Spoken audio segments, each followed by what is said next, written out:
Weight loss సిరీస్లో ఈరోజు మనం చికెన్ స్లైడర్స్ ఎలా చేసుకోవాలో చూద్దామండి. ఇది వెయిట్ లాస్ రెసిపీ అనే కాకుండా మీరు పిల్లల లంచ్ బాక్స్లో కూడా యూస్ చేయొచ్చు. దానికోసం నేను ఇక్కడ రోటిసరీ చికెన్ని తీసుకున్నాను. దీన్ని నేను కాస్ట్కోలో తీసుకున్నానండి. కావాలంటే మీరు ఏంటంటే చికెన్ని తీసుకుని వాటర్లో బాయిల్ చేసుకోవచ్చు. బాయిల్ చేసుకుని ఇలా ష్రెడ్ చేసుకోండి చిన్న చిన్న ముక్కలుగా.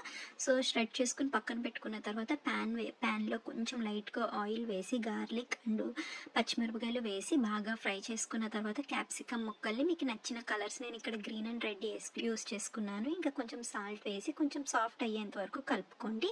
అలా కలుపుకున్న తర్వాత ష్రెడ్ చేసుకున్న చికెన్ ఉంది కదా, ఆ చికెన్ని కూడా అందులో వేసుకోండి. వేసుకున్న తర్వాత కొంచెం సోయా సాస్ ఫ్లేవర్ కోసం సోయా సాస్ అండ్ కొత్తిమీర వేసుకొని కొంచెం బాగా కలుపుకొని పక్కన పెట్టేసుకోండి. ఇలా పక్కన పెట్టుకున్న తర్వాత మనం ప్రోటీన్ అయితే రెడీ అయిపోయింది. మనం ఏ డైట్ చేసినా ఎప్పుడూ కూడా కార్బ్స్ అండ్ ప్రోటీన్ రెండు ఇంక్లూడ్ చేసుకోవాలండి. సో నేను కార్బ్స్ కోసం నేను ఇక్కడ బ్రెడ్ తీసుకున్నాను.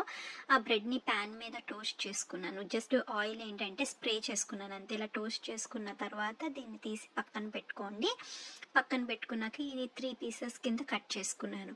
ఇలా కట్ చేసుకున్న తర్వాత మనం చికెన్ని చేసుకున్నాం కదా, ఆ చికెన్ని కూడా తీసుకుని సో నేను ముందు ఇక్కడ కట్ చేసుకున్న తర్వాత ఏంటంటే నాకు నచ్చిన సాస్ అంటే ఒక సాస్ అనేది ఇది కంప్లీట్లీ ఆప్షనల్ అండి. మీకు సాస్ వద్దు అంటే కనుక మీరు జస్ట్ ఎక్కువ చికెన్ అయితే లోడ్ చేసుకోండి, ఎందుకంటే ప్రోటీన్ ఉంటుంది కాబట్టి. ఇప్పుడు నేను అవకాడోని కూడా మ్యాష్ చేసుకుని దాని మీద పెట్టాను. సో ఏంటంటే ఇది చాలా ఫిల్లింగ్గా కూడా ఉంటుంది కదా.